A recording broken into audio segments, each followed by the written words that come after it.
Hey guys, I'm Manny with Whiteline, and today we're talking to Kyle Dickinson. He brought his 2017 Civic Type R, and we're going to be doing some sway bar install and springs on it. So how long have you been in the car scene for? I've been an enthusiast since I can remember.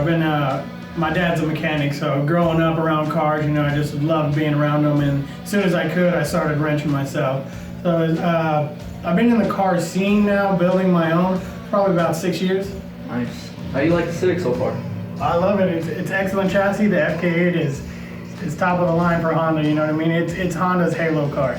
Any plans on tracking it or, some fun driving with it? Yeah, I love the canyon cruises on the weekends, and I will be tracking throughout this year at different events. Sweet. What kind of cars did you drive before this? Before this, I came from Honda background, but my previous builds have been Subarus. Nice.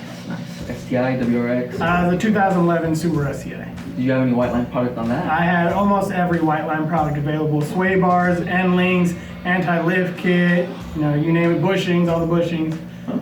I love it, man. I love it. That's why I was so excited to work with you guys with the Type R. All right, well, let's get these installed and hope you like them. Let's do it. All right.